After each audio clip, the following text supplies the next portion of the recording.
Hi everyone, so today we have a really interesting question in which we're going to be talking about the properties of definite integrals and the trigonometric substitution. And more importantly, we're going to be looking at how the trig substitutions can help us really simplify a very complex looking integral into something that we are more comfortable with, right? And to solve this particular question, we're going to look at two approaches. One of them involves a very cheeky, in a way, manipulation, but that significantly simplifies our problem. So we're going to see how that essentially works out. So yeah, let's get started. This is the problem number A5 from the Putnam exam in 2005. So it's the second last film on the morning session of the exam. And in this video, we're going to be looking at trig substitutions and integration, properties of definite integrals, book sessions for college mathematics, and at the end, a similar but challenging problem.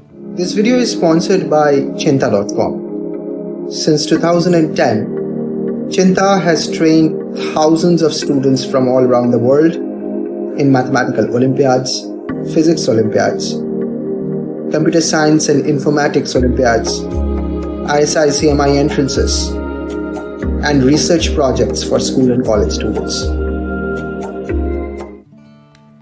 So we just need to evaluate this integral. Now the Putnam exam is kind of like famous for a lot of these really daunting integrals, and we're lucky because this is not one of them. It looks maybe weird, but it's actually pretty solvable. And it's not like very bad. Okay, it's not like very bad. It'll take you like hours to figure out what to do. And I think the starting approach is kind of quite intuitive actually. You see this x square over 1 in the denominator? So you know in trigonometry that tan square theta plus 1 is actually secant square theta, right? So maybe x equals to tan theta, doing the substitution makes sense, right? So dx then becomes secant square theta d theta. And because we're transferring from the world of x to the world of theta, we need to change the limits, right? So x is tan theta. So when theta tends to, or rather when x tends to 0, theta would also tend to 0. And similarly, when x tends to the upper limit, which is 1, tan theta essentially tends to 1, so theta tends to pi over 4. So when we essentially transform this integral into the world of theta, we'll have to use the lower limit as 0 and upper limit as pi over 4 or 45 degree. So this just becomes ln of tangent theta plus 1, replacing x with tan theta, divided by tan square theta plus 1. And what was dx? It was sec square theta d theta. But we know that tan square theta plus 1 is nothing but sec square theta. So this integral essentially reduces down to the integral from 0 to pi over 4 of the natural log of tan theta plus 1 d theta. And we've successfully transformed it into the world of theta from the world of x. And now, well, you can just convert this tan into sine and cos, because we usually prefer it in the form of sine and cos. That's just probably easier for most people. Okay, great. And now we can essentially use a property of logarithms. So you might be knowing that the log of a over b is nothing but the log of a minus log of b, right? So this just becomes the integral from 0 to pi over 4 of the log of sine theta plus cosine theta minus the natural log of cosine theta d theta. Okay, great. Beyond this, I'm just going to make a little bit of a manipulation. So what I'm going to do is I'm going to write this sine theta plus cosine theta as only a function of theta. Only a function of cosine, I mean. So to kind of like eradicate sine from here. And there's actually a very interesting way to do that. You might have heard of this. You have seen it, I'm sure.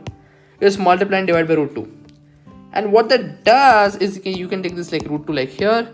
And then you can write this as 1 by root 2 sine theta plus 1 by root 2 cosine theta, right? So this just becomes root 2 sine theta. 1 by root 2 is sine pi over 4, and it is also cosine pi over 4. So once I replace it with sine pi over 4, the other time I replace it with cosine pi over 4. Okay, great. So that essentially just becomes cosine theta minus pi over 4. And why? Because essentially cosine a minus b is cosine a cosine b plus sine a sine b. So essentially what we have over here is cosine a cosine b plus sine a sine b, which can be written as cosine a minus b. So effectively sine theta plus cosine theta can be written as root 2 times cosine theta minus pi over 4. And this is a pretty standard result that you can just keep in mind the way you did it essentially. So our integral, let me just maybe label this as equation number 1. Equation number 1 then essentially becomes integral from 0 to pi over 4 ln root 2 cosine theta minus pi over 4 negative of ln cosine theta, and you obviously have this d theta over here. Now again, kind of using the properties of logs, ln ab is nothing but ln a plus ln b, and you use that property over here. So you eventually get the integral of ln root 2 plus the natural log of cosine theta minus pi over 4 minus the natural log of cosine theta d theta, and obviously limits from 0 to pi over 4. And now after this, you can essentially just split up this integral. So what essentially happens is this is the integral from 0 to pi over 4 of ln root 2 d theta. Let me call that as I1. Then you have, in addition, you have integral from 0 to pi over 4 of this complex looking expression, cosine theta minus pi over 4, and then obviously d theta. Let me call that as I2. And I'm going to call this third expression integral from 0 to pi over 4, which we have a negative sign over here. Okay, don't forget this negative sign over here. So we have negative this ln cosine theta, which is I3. So effectively what we need to find I is I1 plus I2 minus I3. So you have that minus sign with that ln of cosine theta as well, right? And well, after this, there are a couple of natural steps. Now I1 is easy to find. Ln root 2 becomes a constant, integral of d theta is just theta, and just plug in the limits. Ln of cosine theta, and then you have this ln of cosine theta minus pi over 4. Maybe we can write it as ln cosine theta, right? So let me just explore this I2. Explore this I2. What was I2? Integral from 0 to pi over 4 of ln cosine theta minus pi over 4 d theta. There are a couple of ways to do this. I'm going to essentially highlight two approaches, right? Approach 1 and then obviously approach 2. So what does approach 1 say? Approach 1, well, it's a very natural approach, right? This you can call as the natural approach. Like this kind of makes intuitive sense. You just use u substitution. So you just take, let's say, theta minus pi over 4 as u, right? So d theta obviously becomes du. And because you're transferring from the world of theta to u, you obviously need to change the limits.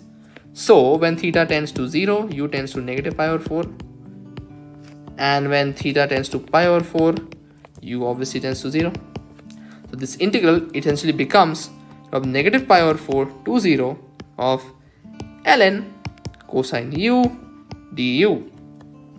But because of the fact that we know that the integral does not depend on the variable, this is nothing but the integral from 0 to negative pi over 4 ln cosine theta d theta, which is I2. And essentially definite integrals, by the way, definite integral do not depend on the variable. So this could be the variable u, x, y, z, whatever you want it, theta. It's essentially the same. It's f of x dx essentially with the limits from a to b. Okay, so we find out I2. What's I? I1 plus I2 minus I3. And to kind of write this expression out I again, you will get the integral of natural log root 2 d theta plus the I2, which so happens to be ln of cosine theta d theta, and minus I3. So this becomes negative of ln cosine theta d theta. And let me just add the limits, okay? Don't forget to add the limits. So 0 to pi over 4, okay? Then we have this negative pi over 4 to 0. Then we have this 0 to pi over 4. Now, this is where you kind of need to stop and think. Did you get anywhere by doing this? So this natural approach, what we were just figuring out, did it help us? Well, yes, it kind of did. We kind of like reduced this complex looking expression. This weird looking stuff. We kind of reduced it down to simply cosine theta I1 is really not an issue. I1 is easy to find. We just need to figure out I2 and I3. So what now? Well, there are a couple of issues, okay? There are a couple of issues. They can be solved, but there are a couple of critical issues, right? Issue number one. Issue number one is that we have this negative sign over here. I don't really like that. Because if you actually see, if we had a positive sign, negative pi over 4 to theta of ln cosine theta d theta, plus the integral from 0 to pi over 4 of ln cosine theta d theta, if we had a plus, I could have just written that as integral from negative pi over 4 to pi over 4 of ln cosine theta d theta. And this is something that we can find. It is findable. But the problem is that we have a negative sign. So it is not as easy. Let's just put it that way.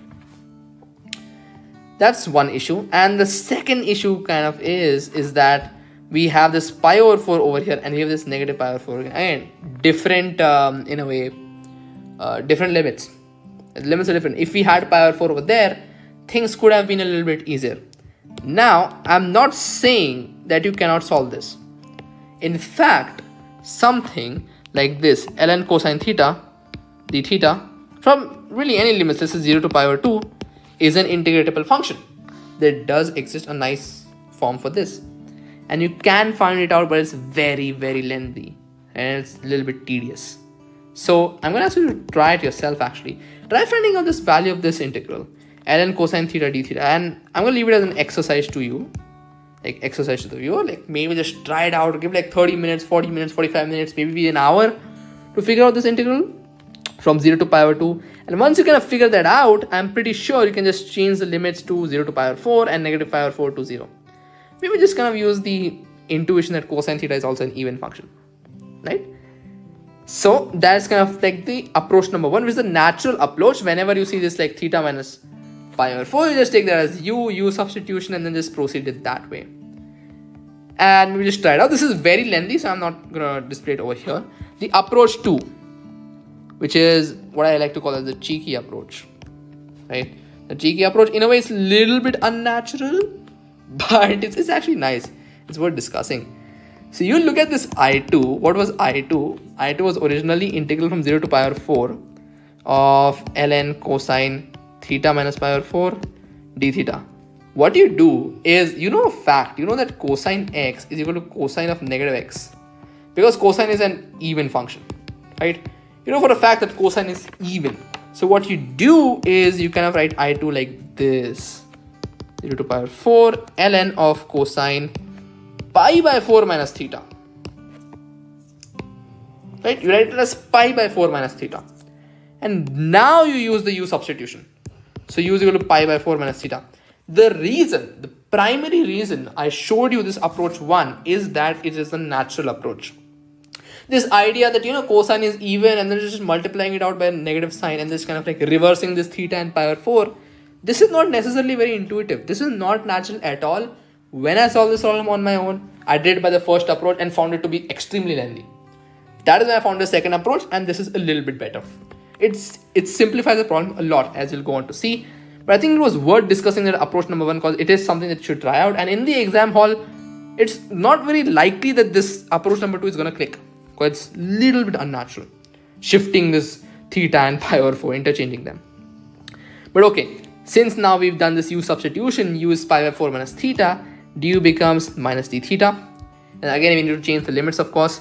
So as theta tends to 0,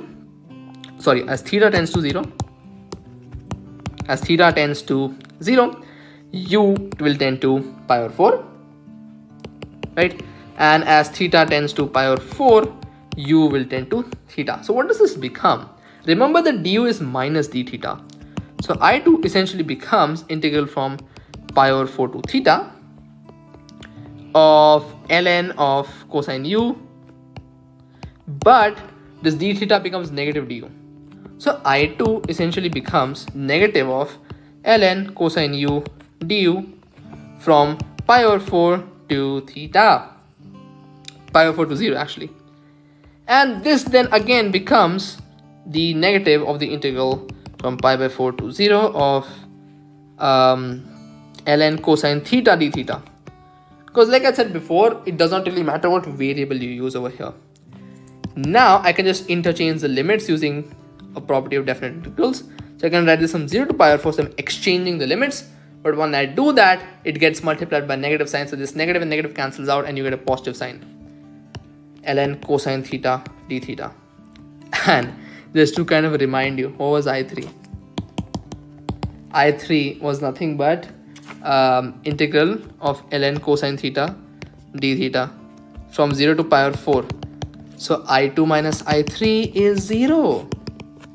Wow, because I was I1 plus I2 minus I3. I2 minus I3 is 0, so I is nothing but I1. Oh dear. So I is nothing but the integral of ln root 2 d theta from 0 to pi over 4, which is so easy to calculate. I just becomes ln root 2 integral d theta from 0 to pi over 4. So that just becomes I is equal to ln root 2 times theta from 0 to pi over 4, which essentially just becomes pi over 4 times the natural log of 2 raised to the power 1/2, which you can essentially write as pi over 8 times the natural log of 2, which is the correct answer. So again, this approach number 2, it was really nice because this I2 minus I3 is becoming 0. They're essentially cancelling out, right? If I maybe go back to our original equation, this equation, it so turns out that this integral over here and this integral over here, they cancel out, right? They cancel out, they become 0. And then I is just I1. And you can only see that via approach 2. You can't necessarily see that via approach 1. You will eventually see that when you figure out this integral, but it is not easy to kind of figure this out using this approach number 1 that we saw, which was the natural approach. You had this I2. It's not natural to flip theta and pi over 4. Cosine is an even function, we all know that, but using that small little fact in this like gigantic question in a way, or like a weird question in a way, in the example is not very easy, So that is why you can try approach 1. It's like a brute force method. It works out in the end. But approach 2 was very, I believe, neat, and it kind of like drastically reduced the work that we had to do. Right? Because I2 and I3 essentially cancelled out, and figuring out I2 and I3 was the chunk of our work. And if they cancelled out, well, that's just perfect. I1 is something that is very easy to find. And that's what we found, and we got the answer as pi by 8 times ln 2. So sometimes brute force helps, but sometimes these small little manipulations here and there can also really simplify our work. So I hope you learned something from that, and just to kind of remind you, please try out that integral ln of cosine theta d theta and let me know how that goes. Okay, so here's some book sessions for college mathematics: Introduction to Real Analysis, Principles of Mathematical Analysis by Rudin, Calculus Volume 1 and Volume 2 by Apostle, Topology, Contemporary Abstract Algebra by Galian, Topics in Algebra by Herstein, Abstract Algebra by Dumit and Foote, and of course Linear Algebra done right by Axler. And at the end we have a similar but challenging problem. So we have another integral over here. This time it is from 0 to infinity, and maybe try figuring this out, give it a go, and let me know how it goes, and give at least like an hour to it, I guess. And if you are able to make any progress on it, let me know in the comment section. Until then, I'll see you in the next video. Thank you very much, and bye-bye. The programs are designed for students who are passionate about mathematics, and they are personalized with one-on-one training, individual evaluation, and remedial sessions. The reason Cheenta students are successful over the last 10 years because they are taught by mathematicians and real Olympiads from leading universities in India, United States, and Europe. Some of our students come back to teach at Cheenta from Oxford, Cambridge, Harvard, MIT, UCLA, ISI, CMI, IITs, TIFR, and IISc. For more information, visit cheenta.com.